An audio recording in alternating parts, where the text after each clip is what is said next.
Hello everyone, कैसे हैं आप लोग। उम्मीद करते हैं सब बहुत अच्छे होंगे। मेरा नाम है अजय और आज हम जो टॉपिक पढ़ने वाले हैं that is set theory. Set theory topic जो फाइनेंस अकाउंट असिस्टेंट के एग्जाम में पूछा जाएगा और लास्ट ईयर इसका जो क्वेश्चन आया था वो इतना बेसिक क्वेश्चन था कि अगर आप सेट की छोटी सी क्लास पढ़ के गए होते तो भी कर लेते। मैं आपको गारंटी दे रहा हूँ कि जो मैं आपको मैथ पढ़ा रहा हूँ, अगर आप इसको फॉलो कर लेते हैं, इसको जो एज इट इज पढ़ाया जा रहा है इसी को पढ़ के चले जाते हैं, तो 10 में से 8 से 9 क्वेश्चन आप बहुत इजीली बना के आ जाओगे। ये चीज की मैं गारंटी ले रहा हूँ। आज की क्लास पढ़ने के बाद ही आपको पता चल जाएगा सेट में क्वेश्चन बना सकते हो। देखो सीएएसए में क्वेश्चन आया, दूसरी क्लास के बाद जो क्वेश्चन आएगा वो आप दूसरी क्लास पढ़ी होगी तो क्वेश्चन पेपर वाला बना लोगे। आप आज की क्लास पढ़ोगे क्वेश्चन वाला पेपर बन जाएगा। तो बहुत बेसिक बेसिक क्वेश्चन पूछे हुए हैं। सेट थ्योरी मैं कोशिश करूंगा कि इसको बिल्कुल सिंपल तरीके से आपको समझा पाऊं और प्रैक्टिकल तरीके से समझने की कोशिश करेंगे ताकि कोई भी बैकग्राउंड का बच्चा हो वो भी इसको समझ पाए। इसको सेट थ्योरी को एज अ मैथमेटिक्स मत लेना, बिल्कुल कॉमन से कॉन्सेप्ट है इसमें, वो मैं समझाने की कोशिश करूंगा और आई होप कि आप समझ पाओगे। और अगर क्लास अच्छी लगे तो कमेंट करके बताइएगा और अपने दोस्तों के साथ शेयर कीजिएगा, क्योंकि आप लोगों के सपोर्ट और प्यार से ही हम लोग अच्छे वीडियो बनाने के लिए मोटिवेट होते हैं, सो डैट हम अच्छे अच्छे लेक्चर लेके आते हैं कि आप बच्चे अच्छे से पढ़ के अपने दोस्तों के साथ शेयर भी करें। हमें भी अच्छा लगता है जब मैक्सिमम बच्चे अप्रोच करते हैं। Okay, let's start the class. Okay, first of all हमें ये जानना है कि सेट किसको बोलते हैं। भाई सेट्स क्या है, किसको हम किस चीज का सेट बोल रहे हैं। देखो, अगर हम बात करें सेट्स की तो इसके रिलेटेड आपको पता होना चाहिए कि सेट्स क्यों बनाए गए, इसमें क्या हो सकता है, क्या क्या पॉसिबिलिटीज होती हैं। तो वो चीजें आपको पता होनी चाहिए। देखो सेट्स क्या होता है, सबसे पहले हम कहते हैं एक वेल डिफाइंड होता है। वेल डिफाइंड क्या होता है, मतलब अच्छे से उसको डिफाइन करके उसको कलेक्शन की गई, किसकी, well defined collection of distinct elements. तो इसका मतलब क्या हुआ, देखो बहुत सिंपल तरीके से समझेंगे और आई होप कि आप बहुत अच्छे से समझ पाओगे। जैसे हम पहले चैप्टर पढ़ते हैं या वैसे ही इसको भी पढ़ेंगे। तो सेट्स मैंने क्या बोला, सेट हम किसको बोलेंगे, सेट्स हम बोलेंगे एक वेल डिफाइंड कलेक्शन होता है, मतलब उसके अंदर एक कलेक्शन किया होता है, एक डिफाइंड क्या होता है जिसको पूरी तरह से प्रॉपर हम लोग स्टडी करके प्रॉपर उसकी एक डेफिनेशन होती है, डिफाइन करके कलेक्शन करते हैं। डिस्टिंक्ट एलिमेंट, डिस्टिंक्ट एलिमेंट क्या है, मतलब अलग एलिमेंट। जैसे फॉर एग्जांपल मैंने एक सेट लिखा, मैंने एक सेट लिख दिया, मैंने ए एक नाम का सेट रखा। मैंने सेट को ऐसे हमेशा करली ब्रैकेट में करते हैं। जैसे मैंने सेट रख दिया, मान लो 1 2 3 4 5, या मैंने बोल दिया ए एक सेट है जिसके अंदर कौन कौन से एलिमेंट्स हैं। जैसे मान लीजिए मैंने बोल दिया बॉबल्स बोल देते हैं, बॉबल्स AEIOU।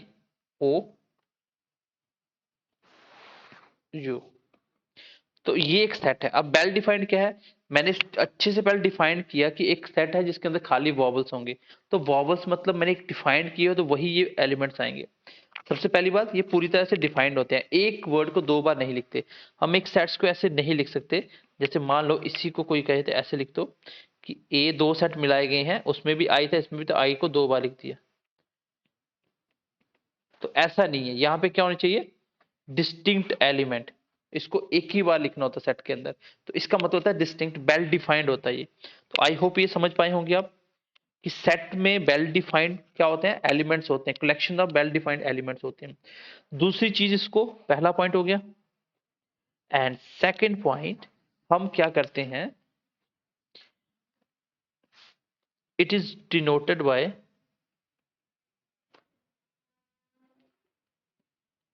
Capital letter. जैसे for example A B C X Y etcetera. जैसे यहाँ पे देखो सेट ए सेट बी कुछ भी हो सकता है, लेकिन कैपिटल लेटर से इसको डिनोट करते हैं। एंड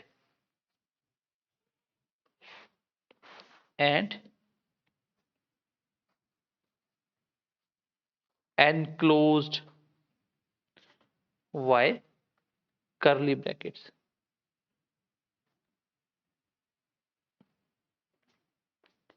और इसको करली ब्रैकेट्स के अंदर एनक्लोज करते हैं। ये वाली ब्रैकेट्स तो मैंने ऊपर डाली। तो ये पहले 2 पॉइंट मैंने क्या बोला कि सेट जो भी होगा उसके अंदर जो एलिमेंट्स होंगे वो क्या होंगे, वेल डिफाइंड होंगे। सेकेंडली मैंने बोला कि इसको हम डिनोट करते हैं कैपिटल लेटर से। कोई भी सेट, ए सेट हो सकता है, बी हो सकता है, सी कुछ भी हो सकता है, whatever it is, but must be a capital letter. उसको डिनोट करने का तरीका होगा कैपिटल लेटर। उसके अंदर एलिमेंट्स कुछ भी हो सकते हैं, लेकिन इसको डिनोट करेंगे सेट ए मतलब capital letter, set B capital letter B होगा। आई होप यहां तक 2 पॉइंट समझ पाए होंगे। थर्ड पॉइंट हम कहते हैं रोस्टर फॉर्म ऑफ, क्या कहते हैं हम लोग, पेपर में आता है क्वेश्चन, अलग अलग एलिमेंट देके बोलेगा what is the roster form of set, तो इसकी रोस्टर फॉर्म निकालो। तो रोस्टर फॉर्म कैसे निकलती है, तो रोस्टर फॉर्म के अंदर बेसिकली हम क्या करते हैं, लिस्ट फॉर्म कर लेते हैं। एक लिस्ट, जैसे AEIOU एक लिस्ट बन गई बॉबल्स की, नेचुरल नंबर की लिस्ट बना सकते हो, और नंबर की लिस्ट बना सकते हैं, एक पूरी लिस्ट होगी। मतलब हम कह सकते हैं लिस्ट फॉर्म, या हम कह सकते हैं क्या करना, हमें लिस्टिंग बनानी है पूरी, listing of all distinct elements. ये इतना इंपॉर्टेंट नहीं है, क्वेश्चन कहां से आएगा वो भी बता दूंगा, लेकिन हमें सब कुछ एक बार गो थ्रू करना होता है। पहले पता होना चाहिए ना सेट को कैसे लिखा जाता है, करली ब्रैकेट्स के अंदर लिखा जाता है, उसके एलिमेंट्स वेल डिफाइंड है, इतना इंपॉर्टेंट पॉइंट नहीं था। रोस्टर फॉर्म क्या होता है कि हम एक लिस्ट बना देते हैं पूरी पूरी डिस्टिंक्ट एलिमेंट की। जैसे मैंने लिस्ट बना दी कि भाई इस सेट के अंदर सिर्फ प्राइम नंबर होंगे, तो हमने एक लिस्ट बना दी, सिर्फ प्राइम नंबर इसमें रखेंगे। इस लिस्ट के अंदर 10 प्राइम नंबर होंगे पहले, तो पहले 10 प्राइम रखेंगे, तो एक लिस्ट बन जाती है। तो ये होता है रोस्टर फॉर्म, ये होती है पूरी रोस्टर फॉर्म। एग्जाम्पल आएगा क्वेश्चन में समझा दूंगा। ये very very important, so this is very important, that is cardinality. Cardinality क्या होती है, किसी भी सेट की कार्डिनलिटी क्या होती है, देखो ये क्वेश्चन एग्जाम में पूछा भी जाता है। तो जैसे मैंने आपको एक एग्जांपल दी, कार्डिनलिटी का मतलब होता है numbers of elements in a set. किसी सेट के अंदर नंबर ऑफ एलिमेंट्स कितने हैं, इसको हम डिनोट कैसे करते हैं, denoted by small letter of n, और ये है सेट का नाम। जैसे फॉर एग्जांपल मैंने बोला, मैंने एक सेट लिखा ए, इसके अंदर एलिमेंट्स लिख दिए 1 2 3 एंड 4, मतलब नेचुरल नंबर का सेट है। और किसने आपको बोला बताइए इसकी कार्डिनलिटी कितनी होगी, तो what is the cardinality of set A, cardinality of set ए क्या होगी, ये क्वेश्चन है। तो what is the cardinality of set ए क्या होगा, तो आंसर होगा कि सर सेट ए की कार्डिनलिटी कितनी होगी, जितने एलिमेंट्स होंगे 1 2 3 एंड 4, टोटल नंबर ऑफ 4, तो इसकी कार्डिनलिटी होगी 4, आंसर आ जाएगा 4। मतलब एक सेट के अंदर जो एलिमेंट्स लिखे वो कितने नंबर्स में है, that is known as cardinality. Paper में क्वेश्चन बहुत बेसिक आएगा, सीधा सीधा बोलेगा कि ये सेट है, इसकी कार्डिनलिटी कितनी है। अब बच्चों को पढ़ा ही नहीं होगा तो कार्डिनलिटी कहां से निकाल देंगे। रोस्टर फॉर्म होता है इसको बिल्कुल एक लिस्टिंग में लिखना, जैसे किसने बोल दिया नेचुरल नंबर का एक सेट बना दो, तो हम कैसे लिखेंगे कि ए सेट है, उसके अंदर क्या है एक्स, तो x belongs to natural number. ये आगे आप पढ़ोगे अभी, चलो फिलहाल चीजें स्किप करते हैं, आगे चलते हैं अभी। तो 2 पॉइंट क्लियर हो गए, पहले क्या था कि वेल डिफाइंड एलिमेंट्स होते हैं, इतना इंपॉर्टेंट नहीं है। दूसरा पॉइंट था कि इसको हम लोग कैपिटल लेटर से डिनोट करते हैं, एमसीक्यूज फॉर्म बन सकता है। And third point roster form क्या होती है, क्वेश्चन आगे बता दूंगा, ये वेरी वेरी इंपॉर्टेंट है, इसको मैं स्टार मार्क भी कर रहा हूं।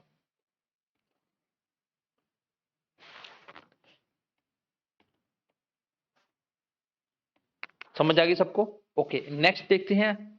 नेक्स्ट पॉइंट देखिए, जो इंपॉर्टेंट होगी बस वही पढ़ेंगे, बाकी इसको हम सॉल्व करने के लिए क्या करते हैं, वेन डायग्राम का यूज कर लेते हैं। ये सबसे अच्छा तरीका होता है इसको समझने का, हम वेन डायग्राम से इसको यूज कर लेते हैं, ठीक है।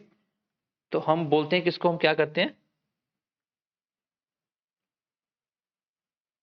एक पिक्चर की फॉर्म में रिप्रेजेंटेशन देते हैं इसका, मतलब जो भी इसके एलिमेंट्स हैं उसका रिप्रेजेंटेशन हम लोग वेन डायग्राम की फॉर्म में दे सकते हैं। तो इसी के बेस पे हम क्वेश्चन भी मैक्सिमम करेंगे, ठीक है। उसके बाद इसके ऊपर ऑपरेशन कौन कौन से लग सकते हैं, हाँ एक देख लो, ये सेट बिल्डर फॉर्म क्या होती है। सेट बिल्डर्स फॉर्म, फिर मैं इसको रिवाइज करके बताऊंगा इसमें इंपॉर्टेंट क्या था जो आपको पढ़ना है। सेट बिल्डर्स फॉर्म क्या होती है? सेट बिल्डर्स फॉर्म का मतलब होता है रूल फॉर्म, मतलब सेट के अंदर रूल लगाने। मतलब क्या हो गया इसका? इसका मतलब हो गया एक्सप्रेसिंग करेंगे हम लोग, expressing a set using by using mathematical language. किस लैंग्वेज में? by using mathematical language. जैसे फॉर एग्जांपल मैंने बोला कि ए एक सेट है, इसके अंदर जो एलिमेंट्स है वो एक्स है, और जो एक्स है such that x is an odd number. X क्या है? Odd number. तो मैंने यहाँ पे देखो ऑड नंबर तो नहीं लिख सकते सारे, लेकिन मैंने रूल लगा दिया, मैथमेटिक तरीके से रूल लगा दिया कि एक्स जो है वो सेट क्या है, उसके अंदर एलिमेंट्स क्या है? एक्स हैं। तो एक्स किसको बोला मैंने? मैंने आगे रूल में लिख दिया। देखो इतने सारे नंबर तो नहीं लिख सकते, सारे ऑड नंबर नहीं लिख सकते, लेकिन मैंने रिप्रेजेंट कर दिया कि जो मैंने एक्स रखा है, एक्स का मतलब है एक्स एक ऑड नंबर है। अब जितने मर्जी लिख दो odd number, 1 3 5 7 up to so n, लेकिन सारे नहीं लिखने के बजाय हमने उसको शॉर्टकट फॉर्म में यूज कर लिया कि जो मैं और नंबर लिखना चाहता हूँ उसकी जगह मैंने एक्स यूज कर लिया, मैंने पूरा मेंशन कर दिया मैथमेटिक तरीके से। बाकी इसके ऑपरेशंस क्या होते हैं, इस पे यूनियन निकलता है, इंटरसेक्शन निकलता है, डिफरेंस निकलता है, कॉम्प्लीमेंट निकलता है, वो हम आगे सीखेंगे अभी। आई होप ये 3-4 पॉइंट आप अभी तक समझ पाए होंगे। सो मैंने क्या क्या बताया? मैंने बताया कि सेट एक वेल डिफाइंड होता है, सेट को हम लोग कैपिटल लेटर से डिनोट करते हैं, और रोस्टर फॉर्म क्या होती है? लिस्टिंग करना पूरे एलिमेंट्स की, जैसे बॉबल्स की अलग से लिस्ट कर दी, ठीक है। ये वेरी इंपॉर्टेंट था। कार्डिनलिटी क्या होती है? तो इसका मतलब होता है नंबर ऑफ एलिमेंट्स कितने सेट में। अगर आप सेट देके पूछे इसकी कार्डिनलिटी निकालो, तो कुछ नहीं करना, आपको नंबर काउंट करने उसमें कितने, वही आंसर होगा। एंड देन मैंने बताया वेन डायग्राम से हम रिप्रेजेंट भी करते हैं। प्लस सेट बिल्डर फॉर्म क्या होती है? सेट बिल्डर फॉर्म मतलब हम लोग एक मैथमेटिक लैंग्वेज यूज करते हैं इसमें, जैसे मैंने यहाँ की एक्स रख दिया नंबरों की जगह, एक्स क्या है? ऑड नंबर है, एक्स प्राइम नंबर हो सकता है, एक्स बोल देगा बॉबल सीरीज है बॉबल नंबर की, तो वो हो सकता है, ठीक है। तो यहाँ तक समझ आई। अब कुछ कुछ हम लोग यहाँ पे शॉर्टकट सिंबल यूज करते हैं, उसके बारे में बात कर लेते हैं। यहाँ पे देखिए, अगर ऐसा कोई सिंबल आ जाए इस तरह से, इसका मतलब क्या होता है? इसका मतलब होता है बिलोंग्स करना, बिलोंग्स टू। बिना एग्जाम्पल आप नहीं समझ पाओगे, मैं समझाता हूँ। जैसे मैंने बोला, मान लीजिए एक्स कुछ भी है, वो ऑड नंबर हो सकते हैं, सारे इवन नंबर है, मैंने रिप्रेजेंट करा एक्स को। मैंने बोला जो एक्स है वो बिलोंग्स करता है सेट ए को। क्या करता है? बिलोंग करता है सेट ए को। तो इसका मतलब क्या होगा? इसका मतलब ये हो गया भाई एक्स की जगह कुछ भी हो सकता है। जैसे मैंने एक्स की जगह नंबर लिख दिया, मैंने बोल दिया, लेट अस सपोज मैंने बोल दिया 3 बिलोंग्स टू सेट ए। इसका क्या मतलब है? इसका मतलब बिलोंग्स का मतलब क्या होता है? जैसे मैं बोल दूं कि मेरा नाम है अजय एंड मैं बिलोंग्स करता हूं, मान लो हिंदू कम्युनिटी से, मान लो। तो इसका क्या मतलब है कि मैं किसके अंदर आ रहा हूं? हिंदू के अंदर, ना कि हिंदू मेरे अंदर आ रहा है। भैया यही होगा। जैसे मान लो कोई भी है, कोई भी है, जैसे एक्स वाई जेड कुछ भी कोई बंदा है, वो बिलोंग्स करता है मान लो मुस्लिम कम्युनिटी से। तो इसका मतलब क्या है कि बिलोंग्स का मतलब होता है ये इसके साथ रिलेशन रखता है, इसके अंदर आता है ये, मतलब इनसाइड द दिस वन। तो ये एक्स जो भी है वो मुस्लिम से बिलोंग करता है।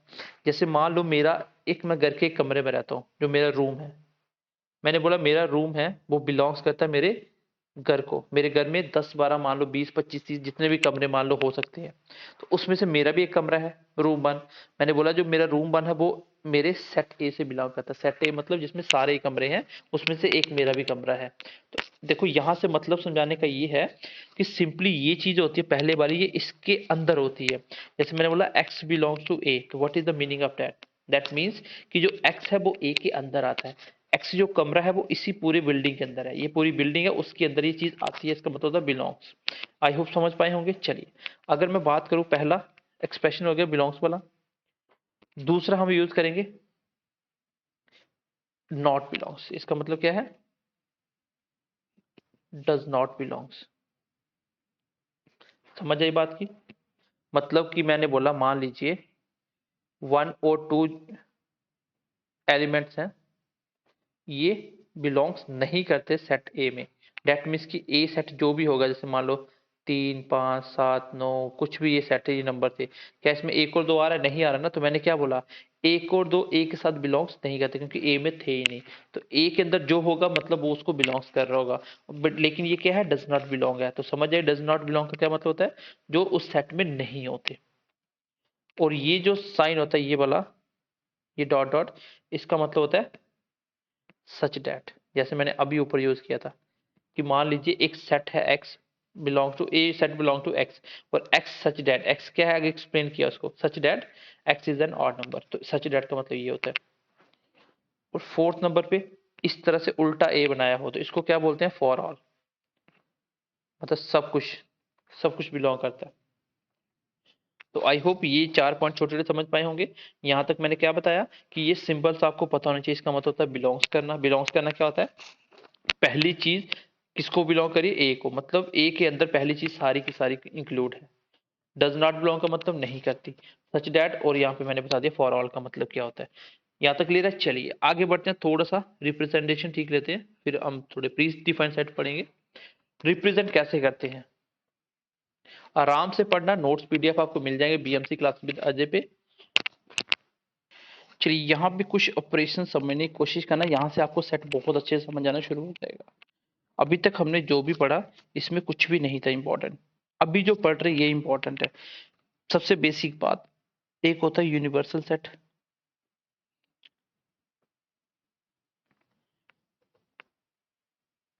उसको हम रिप्रेजेंट करते हैं जो से। कैसे करते हैं, जो से। दो सेट, देखो ये जो ऑपरेशन है ना, ये ऑपरेशंस आपके क्या है, ये ऑपरेशंस है। अब ऑपरेशंस और जो मैं बिलोंग्स बोल रहा हूँ उसमें फर्क होता है। जैसे मैंने बोला था, मान लीजिए एक्स, जैसे मान लो एक्स बिलोंग्स टू ए, बेटा ये एक्स क्या है, ये एलिमेंट्स को रिप्रेजेंट कर रहा है। ये किसको कर रहा है, एलिमेंट्स को, और ये ए क्या है, सेट है।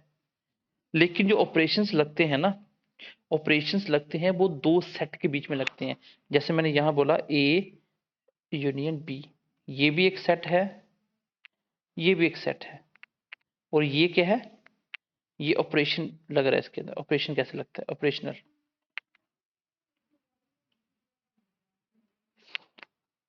तो यहाँ पे मैं जो बना रहा हूँ, जैसे मान लो मैंने बोला यूनिवर्सल का क्या मतलब है, किसने आपको बोला, बताओ, ए के साथ पी का यूनिवर्सल सेट बनाओ क्या बनेगा। तो यूनिवर्सल का मतलब क्या है, ऐसे समझ लो यूनिवर्स मतलब इसमें सब कुछ आता हो। यूनिवर्स में सब कुछ आता है, कुछ भी नहीं छोड़ना, कुछ भी नहीं छोड़ना। तो इसका मतलब ए भी एक सेट होगा, बी भी एक सेट होगा, क्योंकि ऑपरेशनल साइन है यूनिवर्स और इंटरसेक्शन निकालना।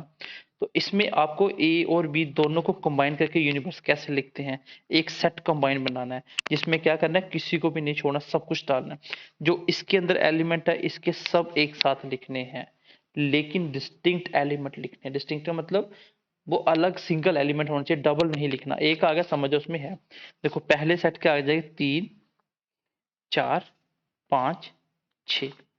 इसमें देखो 5 और 6 कॉमन है, पहले ऑलरेडी लिख चुका हूं, बचे कितने, 7 8 9। ये मेरा आंसर आ जाएगा। ए और बी का यूनिवर्सल सेट कैसे बनेगा, तो नेक्स्ट टाइम याद रखना, यूनिवर्सल का मतलब होता है दो पार्टियों का मिलना।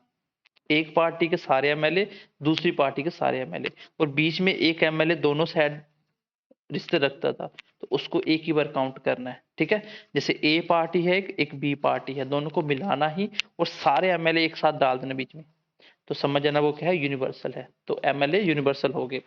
कल को आ जाता है ए इंटरसेक्शन बी, उल्टा जो ए इंटरसेक्शन बी। तो इंटरसेक्शन का मतलब क्या होता है, इसका मतलब होता है कॉमन। क्या मतलब होता है, कॉमन। तो हमें वही एमएलए निकालने हैं जो दोनों पार्टियों से बिलोंग्स करते हैं, जिस जो दोनों पार्टी से बिलोंग करते हैं।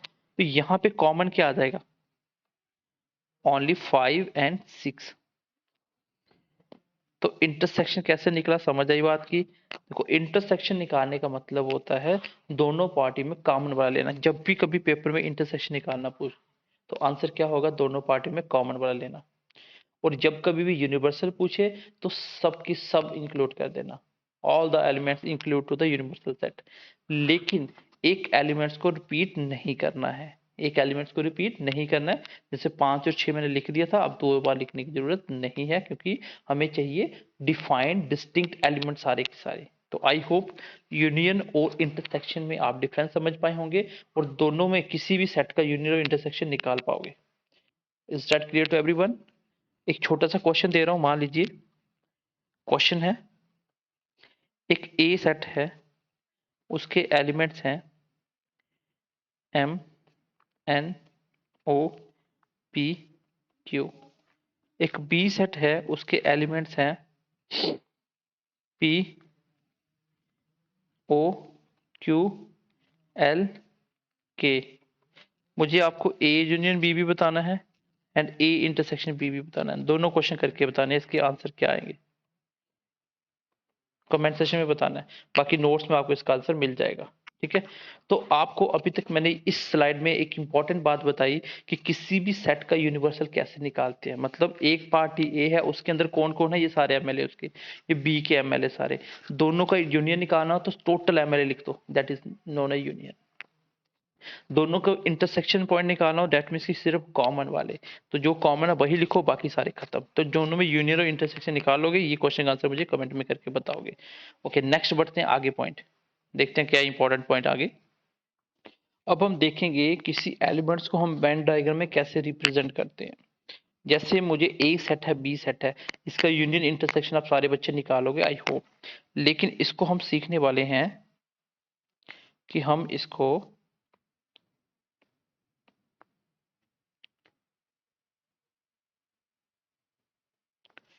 यहां पे देखो एक बार, हम देखेंगे कि इन दोनों को किस तरीके से रिप्रेजेंट किया जा सकता है। यहां पे देखिए, यहां पे मैंने सेट के नाम रख देता हूं।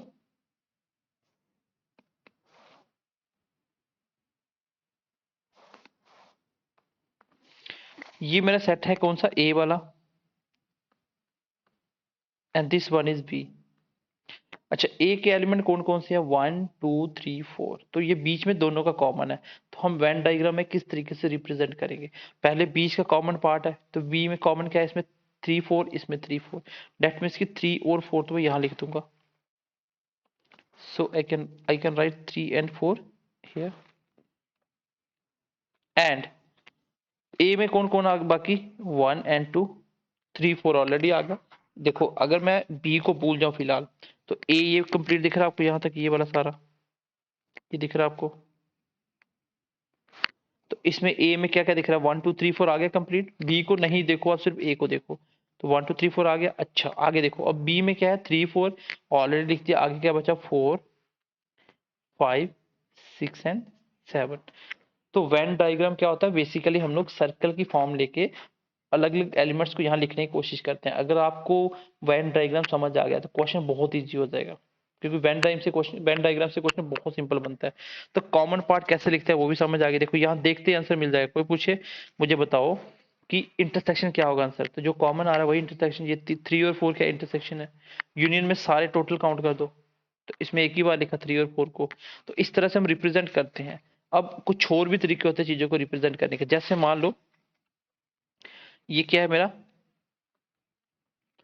ये मेरा कॉमन पार्ट है दोनों सेट का, common part between two sets. अभी हम बात किस किस की करें, सेट और सेट के बीच की। मैंने यूनियन निकालना सिखाया, मैंने इंटरसेक्शन निकालना सिखाया, तो ये कॉमन पार्ट होता है।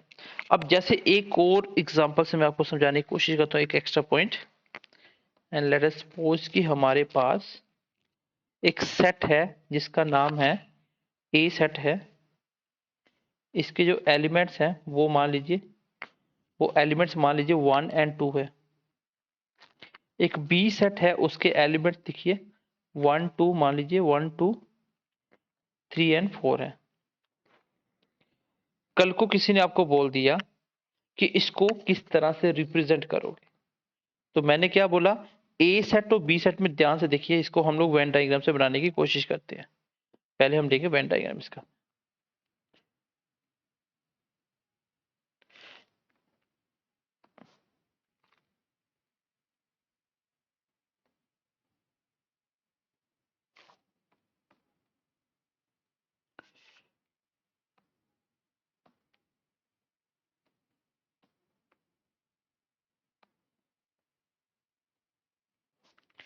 ये आ गया मेरा वेन डायग्राम।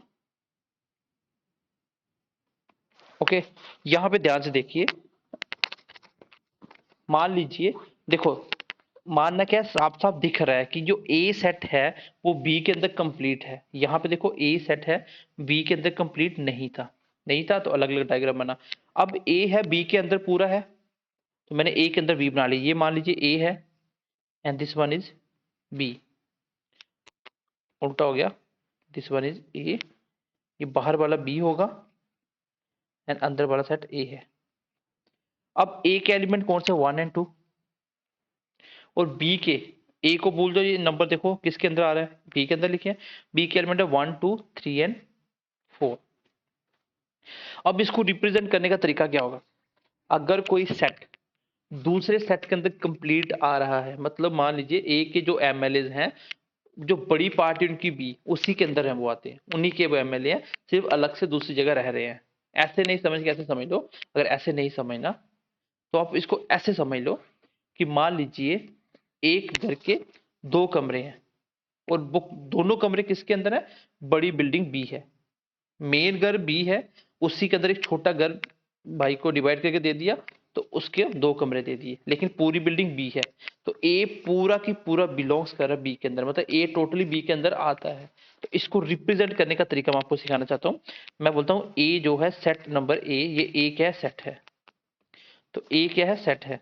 ये ए है, इसको बोलते हैं, इस तरीके से रिप्रेजेंट करते हैं, ए है totally proper subset of B, A is proper subset of B. इसको बोलते हैं, इस साइन को, प्रॉपर सबसेट। प्रॉपर का मतलब क्या है कि पूरा प्रॉपर सबसेट है, ये दिख रहा है साफ साफ, इसमें कोई भी हमें डाउट्स नहीं है, जो चीज मुझे 100% क्लियर होती है। अगर गलती से कोई आपको ये बोल दे कि ए बी का प्रॉपर सबसेट है, तो इसका मतलब आपको समझ जाना है ये सी नहीं है। ये रिप्रेजेंट करने का तरीका होता है एक सबसेट को, प्रॉपर सबसेट को। तो आपको समझ जाना है कि अगर ए पी का प्रॉपर सबसेट है, जिस सेट ये वाली दोनों पॉइंट्स होते हैं, इसका मतलब वो बड़ा होता है, ये छोटा उसके अंदर चला जाता है। तो इसका मतलब ये हुआ कि बी के अंदर ए कंप्लीट पूरा पूरा सबसेट आएगा। जैसे कल को मैंने बोल दिया कि मान लो जो आपका बी है उसके अंदर जो एलिमेंट्स हैं वो है आपके एम एन, और ए के अंदर जो एलिमेंट्स हैं वो हैं आपके M N A and B. तो इसको हम कैसे लिखेंगे, अब मुझे पता है कि बी किसके अंदर है, पूरा ए के अंदर है। देखो पीछे जो क्वेश्चन कर रहे थे ना, तो ए का कुछ पार्ट बी के अंदर था, लेकिन पूरा सेट बी के अंदर नहीं था। यहाँ पे साफ साफ दिख रहा है कि बी जो सेट है वो कंप्लीट क्या है, प्रॉपर सबसेट है, किसका, ए का। क्यों, क्योंकि जो बी सेट के अंदर जो एलिमेंट्स है एम और एन, बी के जो कमरे हैं वो पूरी किस बिल्डिंग के हैं, वो पूरी ए बिल्डिंग के हैं। इसका मतलब बी कंप्लीटली किसके अंदर आता है, ए के अंदर।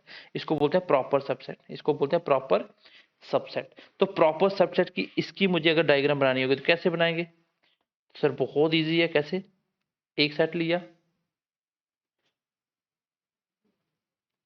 दूसरा सेट बड़ा बना लेते हैं। चलिए अब ध्यान से देखिए, इसमें बताओ मुझे ए कौन है। देखो ए कंप्लीट है, तो ए बड़े वाला हो गया, ये वाला ए हो गया, और इसको मान लेंगे बी। बी के अंदर क्या आ रहा है सर, एम एन एन, और यही एम एन किसके अंदर आ रहे हैं, ए बी सी। तो अगर बीच में भूल जाओ, अगर इसमें सेट को बीच में से उड़ा देता हूँ एक बी को, तो भी तो ए के अंदर ही रहेगा ना, वो ए क्या, एम एन ए बी। तो आप ए को ध्यान से देखिए, इसमें कौन कौन आ रहा है, ए बी एम एन आ रहा है सब कुछ, और वही बी उसके अंदर भी आ रहा था। तो प्रॉपर सबसेट क्या होता है, जिसमें मुझे 110% श्योरिटी होती है कि ये उसके अंदर ही आएगा। कौन किसके अंदर आएगा ये साफ साफ दिख जाएगा आपको सेट के अंदर। भाई सेट क्या है, जिसके अंदर अलग अलग एलिमेंट्स रखते हैं, 2 सेट 3 सेट को मिलाया जा सकता है। यूनिवर्सल क्या होता है, सबको मिला के सब एलिमेंट्स को लिख देना। इंटरसेक्शन क्या होता है, सिर्फ कॉमन वाले लेना। प्रॉपर सबसेट क्या होता है, जब एक पूरा पूरा सेट दूसरे के कंप्लीट अंदर आता हो, मतलब जैसे दूसरे के पूरे एलिमेंट्स हैं उसी में से ये ए सेट निकाला हुआ है, दोबारा अंदर डाल दो, कोई इशू नहीं है इसमें। ये होगा प्रॉपर सबसेट। एक और छोटा सा पॉइंट आता है, दैट इज नोन एज, जो प्रॉपर सबसेट नहीं होता, ये प्रॉपर सबसेट के इक्वल होता है लगभग। जैसे मान लीजिए मैं एक एग्जांपल लेता हूं, let's see the another example, that is, मैंने एक क्या लिया, सेट लिया।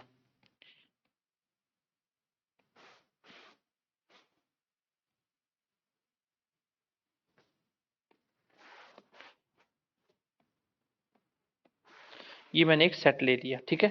अब ये सेट का नाम है ए, क्या नाम है, ए। क्लियर है।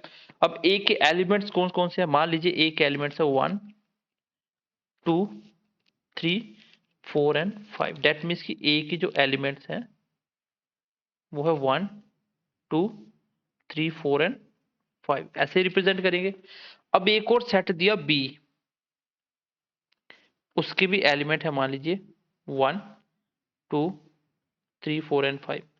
तो दोनों का वेन डायग्राम कैसे बनाओगे सर, पहले तो मैंने ए का बना दिया और सेम एलिमेंट है, इसका मतलब सेम ही साइज होगा, उनके अंदर स्पेस भी सेम है, सेम ही सेट है, सेम ही कमरे है, तो सब कुछ सेम होगा।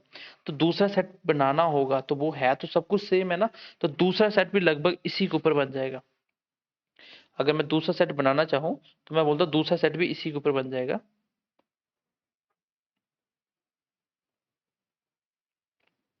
ये मान लीजिए मैंने ये दूसरा सेट बना दिया, क्योंकि एलिमेंट दोनों के सेम थे। ये देखिए दूसरा सेट भी इसके ऊपर आ गया, उसके एलिमेंट्स भी यही भी लिख दिए मैंने 1 2 3 4 5। तो दोनों के दोनों दिखने में एक ही लग रहे हैं, लेकिन एक के ऊपर एक है, दोनों सेम है। लेकिन यहां से अगर मैं इस डायग्राम को देखूं, अगर मैं इस डायग्राम को ध्यान से देखूं, तो मैं इस चीज को वेरीफाई नहीं कर सकता कि ए बी के अंदर आ रहा है कि बी ए के अंदर आ रहा है। इसी के अंदर ये बी सेट ही बना दिया। अब मैं इसको कैसे लिखूंगा, मैं इसको ऐसे लिखूंगा, जो ए है मान लीजिए वो लगभग प्रॉपर सबसेट, और बीच में मैंने इक्वलिटी का साइन लगा दिया, मतलब दोनों इक्वल भी हैं, दोनों इक्वल भी हैं। मेरे हिसाब से अगर ऐसे लिखा तो मतलब बी मैं समझता हूँ ए से बड़ा है। अगर मैं ऐसे लिख दूं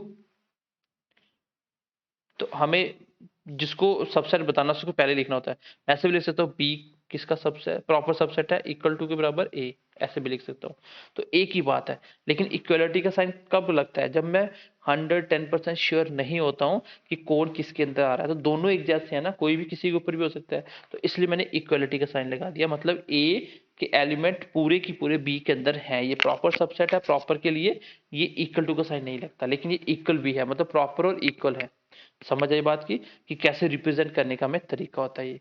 अगर हम पहले वाले देखते हैं उसमें एक और दो एलिमेंट थे, जो दूसरे के 1 2 3 4 5 थे, तो मतलब 1 और 2 उसके अंदर आ रहा था, साफ साफ दिख रहा था कौन किसके अंदर आ रहा है। तो कौन किसके अंदर आता है, पहले वाला जिसके अंदर आता है उसको बाद में लिखते हैं, मतलब ए बी के अंदर आ रहा है। तो उसका डायग्राम कैसे बनाना मैंने आपको ये बता दिया। तो अब आपको ये समझ आ चुकी है कि प्रॉपर सबसेट क्या होता है, प्रॉपर सबसेट क्या होता है, या प्रॉपर सुपरसेट भी बोल सकते हो आप, ठीक है। और ये वाला जो पिछला केस था इसको मैं क्या बोलता हूं, ये मेरा क्या है, प्रॉपर सुपरसेट भी बोलते हैं इसको, प्रॉपर सुपरसेट भी बोलते हैं। और ए बी क्या उसका सबसेट है, क्या है, सबसेट है। तो इस केस को क्या बोलते हैं, प्रॉपर सुपरसेट। तो ए पूरा उसका सबसेट है। तो सिंपली अब जो मैंने आपको बताया उसको ऐसे रिप्लेस कर लो कि ये इसका सबसेट है, ये साफ साफ दिख रहा है, 110% श्योर है, इसको बोलते हैं प्रॉपर सुपरसेट, इसको बोलते हैं प्रॉपर सुपरसेट। और दूसरे वाला जो होता है ये केस, ये प्रॉपर सुपरसेट नहीं है, ये इक्वलिटी के बराबर है, मैं श्योर नहीं इस चीज में। तो अब आई होप ये समझ पाए होंगे कि प्रॉपर सुपरसेट क्या होता है, जिसके अंदर एक सबसेट कंप्लीटली आता हो। और जो इक्वलिटी का साइन आ जाए दैट मीन्स कि दोनों एक जैसे सेट हैं। यहां तक आप समझ पाए होंगे, आई होप कि यहां तक इश्यू नहीं होना चाहिए कोई। अब एक और पॉइंट से मैं आपको कुछ पूछना चाहता हूँ क्वेश्चन यहाँ से। देखो डायग्राम से अगर चीजों को समझोगे तो बहुत आसान हो जाएंगी, डायग्राम से बहुत आसान हो जाएंगी। जैसे मैंने लिखा मान लीजिए एक set and this is second,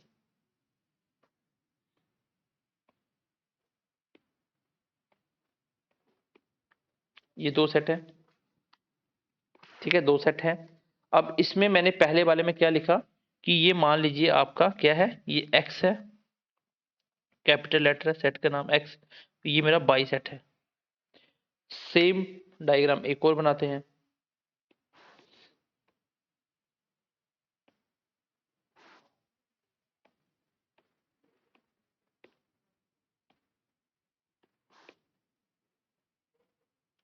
ये मेरा इस बार यहाँ पे बाई रखते हैं, इसको मानते हैं सेट को एक्स, एक सेट।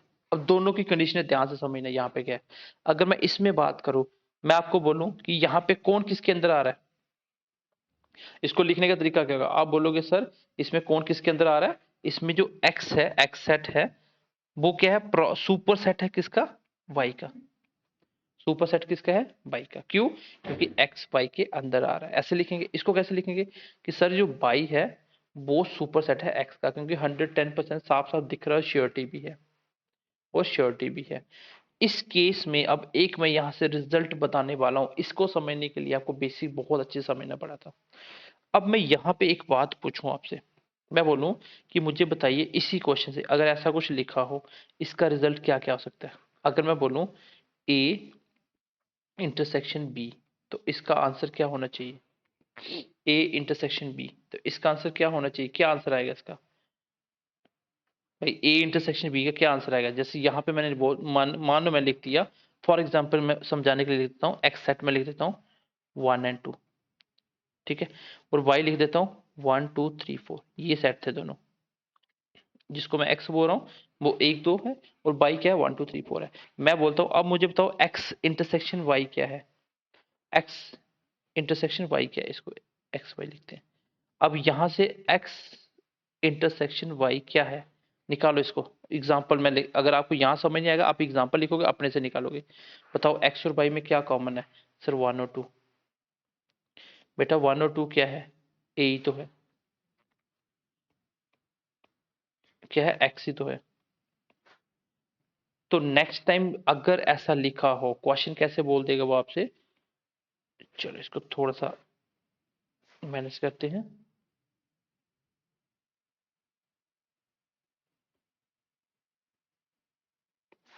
अगर नेक्स्ट टाइम ऐसा लिखा हो क्वेश्चन में कि x super set of by, तो बताइए एक्स इंटरसेक्शन बाई क्या होगा, तो आंसर होगा एक्स के बराबर। क्यों, देखो एक्स और बाई में कॉमन क्या होगा, भाई कॉमन क्या है, जो एक्स के अंदर है वही वाई के अंदर, क्योंकि एक्स छोटा है, एक्स के जितने भी एलिमेंट है वो वाई में पूरे पूरे होंगे, तो वही तो कॉमन है, मतलब एक्स तो कॉमन है। अगर कल को किसने बोल दिया एक्स यूनियन वाई लिखो, तो क्या लिखोगे, बड़ा सेट लिखोगे। यूनियन में क्या है, बड़ा लिख दिया बी, तो बी में सब कुछ आ गया। भाई बी में ए भी आ रहा है, एक्स भी आ रहा है, वाई भी आ रहा है, बार बार हम ए भी लिख रहे हैं, इसको वाई लिख दो। तो ये पॉइंट समझ आया यहाँ से मैंने कैसे लिखा, मैं दोबारा से बता रहा हूँ, कल को क्वेश्चन पेपर में आ जाता है। चलो इधर लिखते हैं, मैंने क्वेश्चन दे दिया, इसी से लिख दिया। मैंने बोला इसमें ए इंटरसेक्शन बी क्या होगा, सर ए तो बी के अंदर आ रहा है, और जो ए है वो बी में भी है, दैट मीन्स की कॉमन क्या है, सिर्फ ए वाला ही। ए यूनियन बी क्या होगा, सर ए यूनियन बी मतलब दोनों में जो भी है टोटल लिखना है, तो टोटल बेटा बी बड़ा है, तो बी का लिख दो, बी में सब कुछ आ जाएगा। बी में ए भी आ रहा है और ए को दो बार नहीं लिखना है, इसलिए खाली बी लिख देंगे। तो सेम यहाँ पे लिखा मैंने। इस केस में देखो, इस केस में देखो, अगर बाई सुपर क्या है, सुपर सेट ऑफ एक्स है, तो इस केस में मैं बोलूं कि बाई इंटरसेक्शन एक्स क्या है, आप बोलोगे सर बाई और एक्स में कॉमन है छोटे वाला पार्ट, दोनों में छोटे वाला पार्ट कॉमन है, छोटा क्या है, बाई है, तो बाई आंसर आ जाएगा। अगर मैं बोलूं वाई का एक्स के साथ यूनियन निकालो, तो सर बड़े वाला पार्ट में सब कुछ आ जाएगा, छोटा तो अपने आप उसमें इंक्लूड है ही है, तो वो एक्स आंसर आ जाएगा, क्योंकि एक्स में पूरा वाई आ ही रहा है, तो वाई को लिखने की जरूरत नहीं थी।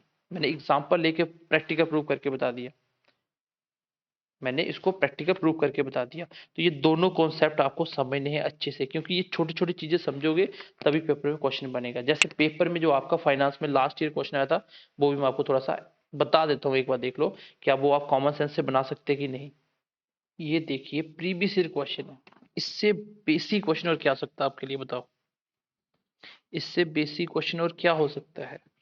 बोल रहा है कि ऐसा कौन सा सेट पॉसिबल हो सकता है जिसमें एक्स को बाई के साथ यूनियन निकालो और एक्स का बाई के साथ इंटरसेक्शन निकालो, दोनों सेम हो। देखो ये फाई का मतलब क्या होता है, फाई का मतलब क्या होता है, जिसके एलिमेंट्स क्या हो, जीरो एलिमेंट्स हो। एक ऐसा सेट जिसके अंदर एलिमेंट्स कितने हो, जीरो हो, कोई एलिमेंट्स ना हो, तो ऐसा सेट नहीं होता, वो ना के बाद खाली इमेजिनेशन होती है। अगर आप बोलते हो कि सर एक्स के अंदर कोई एलिमेंट्स नहीं है, तो बेटा बाई वाला गलत हो जाएगा। क्यों, तो फिर ये भी तो सही है ना, बाई के अंदर कोई एलिमेंट नहीं, एक्स के अंदर सारे एलिमेंट है, जिसका यूनियन उसी के इंटरसेक्शन निकाल दिया।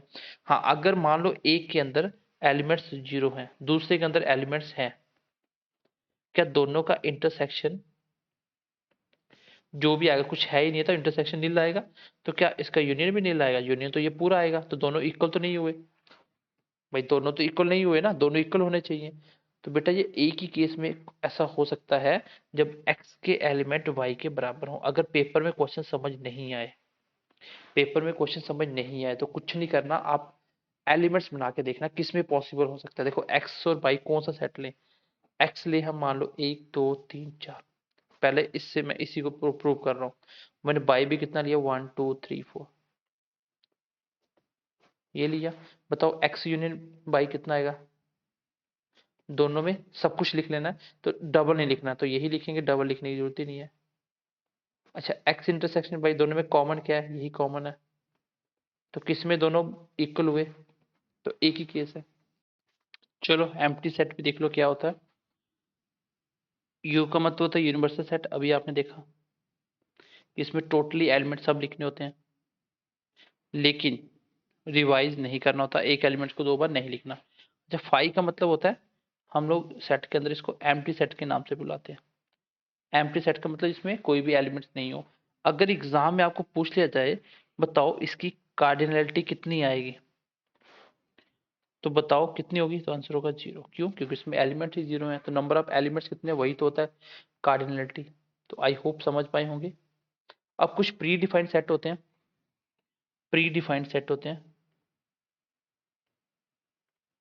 प्री डिफाइंड सेट होते हैं, वो कौन से होते हैं? जैसे सबसे पहला होता है, अगर किसी ने बोल दिया बताओ भाई नेचुरल नंबर सेट कौन सा है, तो सर नेचुरल नंबर सेट होता है ऐसा सेट जिसके एलिमेंट्स क्या होते हैं? 1 2 3 4 अप टू सो ऑन। सबको पता है नेचुरल नंबर क्या होते हैं। अच्छा, किसने पूछा बताओ होल नंबर सेट क्या कौन सा होता है? ये भी सबको पता है, होल नंबर सेट जिसमें सारे एलिमेंट आते हैं, लेकिन वो स्टार्ट होता है 0 से अप टू सो ऑन। अच्छा, तीसरे नंबर पे कोई पूछ ले आपको इंटीजर कौन सा सेट होता है, तो इंटीजर क्या होते हैं? नेगेटिव पॉजिटिव सारे नंबर। दैट मीन्स कि जो इंटीजर होगा उसको हम जेड से रिप्रेजेंट करेंगे या डिनोट करेंगे, तो इसके अंदर एलिमेंट्स आएंगे, नेगेटिव भी आएंगे और पॉजिटिव भी आएंगे अप टू सो ऑन। दोनों सेट इनफाइनाइट तक जा सकते हैं, ये फिक्स सेट है। समझ आई बात की? चलिए आगे, अगर हम बात करें एक रियल नंबर सेट की, तो रियल नंबर सेट क्या होते हैं? चलो रेशनल सेट देख लो पहले। रैशनल नंबर क्या होते हैं? जिसको हम फ्रैक्शन की फॉर्म में लिखते हैं। तो रैशनल नंबर सेट क्या होते हैं? जैसे मान लो क्यू आपका, इसको हम सेट को डिनोट कर रहे हैं, तो इसमें हम रैशनल नंबर को कैसे लिखेंगे? तो रैशनल नंबर लिख देंगे हम लोग एक्स सच दैट एक्स किसके बराबर है? पी बाई क्यू की फॉर्म में। एक्स के बराबर है पी बाई क्यू की फॉर्म में, बट जो क्यू है वो कभी भी 0 के बराबर नहीं होना चाहिए। अगर 0 हुआ तो नॉट डिफाइंड हो जाएगा पी के नीचे। तो यही होता है ना, रैशनल नंबर क्या होते हैं? पी बाई क्यू की फॉर्म में, इसको हम लिख सकते हैं। दुनिया का हर एक नंबर रैशनल नंबर होता है, जैसे 1 2 3 सबका तो फ्रैक्शन है, जिसके नीचे कुछ नहीं उसके नीचे 1 होता है, तो ये फ्रैक्शन तो है ही है। तो पी बाई क्यू की फॉर्म वाले जितने भी नंबर्स होते हैं वो सारे क्या होते हैं? रैशनल। और जो अनरूट की फॉर्म में होते हैं, जिसको हम सॉल्व नहीं कर सकते किसी को, तो वो हो जाता है इरेशनल नंबर, वो होते हैं इरेशनल नंबर। तो रैशनल नंबर क्या होते हैं? जिसको पी बाई क्यू की फॉर्म में लिखते हैं। मतलब मैंने बोला क्यू जो रैशनल नंबर का सेट है वो है एक्स। तो एक्स किसको बोला मैंने? एक्स मैंने बोला पी बाई क्यू की फॉर्म में जितने भी नंबर हैं वो सारे। तो रियल नंबर क्या हो गया आपकी? रियल नंबर हो गए सर ऐसे नंबर जो क्या हो आपके, यहाँ पे देखिए, रियल नंबर वो नंबर है सर जो क्या हो, रियल में एग्जिस्ट करते हो, मतलब पॉजिटिव के नंबर। लेकिन इनफाइनाइट क्या होता है? जिसकी लिमिट नहीं होती। तो इनफाइनाइट से छोटा कुछ ना रियल नंबर, और माइनस इनफाइनाइट से बड़ा, इसके बीच में जो नंबर होते हैं वो होते हैं सारे रियल नंबर। ठीक है, तो इतने ये सारे इंपॉर्टेंट है नहीं वैसे, तो लिख सकते हैं। अगर कल को किसी ने बोल दिया कि मुझे बताओ पॉजिटिव, इसमें से कौन सा, ऐसे क्वेश्चन बोल देगा इसमें से कौन सा ऐसा ऑप्शन है जो पॉजिटिव रियल नंबर को रिप्रेजेंट करता है, तो सीधी सी बात है कि पॉजिटिव रियल नंबर क्या है? खाली पॉजिटिव नंबर लेने हैं। तो इसको लिखेंगे एक्स एक ऐसा सेट है जो एक्स है वो किसको बिलोंग्स करेगा? खाली रियल नंबर को। और कौन से रियल नंबर को? जिसकी एक्स की वैल्यू सब में 0 से बड़ी, ऐसे भी लिख सकते हैं। एक्स सारे रियल नंबर होंगे और एक्स की वैल्यू 0 से बड़ी, मतलब सारे पॉजिटिव हो जाएंगे। और वही पे किसी ने बोल दिया सर नेगेटिव बता दो फिर, नेगेटिव रियल नंबर क्या होते हैं? इस खाली हिंट दे रहा हूँ, इसमें कुछ है नहीं करने वाला। तो सर ऐसे नंबर x, ऐसा नंबर x बिलोंग्स करे रियल नंबर को, एंड जो x है वो क्या होना चाहिए, जीरो से छोटे होने चाहिए। तो जीरो से छोटे क्या होते हैं, नेगेटिव वाले। तो ये कुछ प्री डिफाइंड सेट होते हैं, इतने इंपॉर्टेंट नहीं है, थोड़ा सा रिप्रेजेंट देख लेना किस तरीके से बनाते हैं। तो भाई नेचुरल सेट कौन सा होगा नेचुरल नंबर का, जिसमें नेचुरल नंबर आते होंगे, तो मैंने सारे नेचुरल नंबर लिख दिए। जिसको हम पूरी तरह से डिफाइन नहीं कर सकते उसको हमने फ्रैक्शन ऐसे सच दैट की फॉर्म में लिख दिया कि x मान लिया, और x क्या है, p बाई क्यू की फॉर्म, वही तो होता है रैशनल नंबर। x को बताना पड़ेगा ना क्या मानना आपने। तो ये कुछ प्री डिफाइंड सेट होते हैं, थोड़ा सा गो थ्रू कर लेना। बाकी यहाँ तक हम क्लास को रखते हैं, नेक्स्ट क्लास इसको रिवाइज करके आना। मैं भी नेक्स्ट क्लास में इसको जल्दी से रिवाइज करूंगा, फिर कल सेट्स खत्म करके उसके क्वेश्चन प्रैक्टिस करेंगे, और एक क्लास में पूरे सेट में क्वेश्चन ही प्रैक्टिस होंगे, ठीक है। बाकी पेपर में आया क्वेश्चन बहुत बेसिक था, मैंने आपको करवा दिया। बाकी मिलते हैं नेक्स्ट क्लास में, ध्यान रखिए अपना, bye bye, take care and God bless you.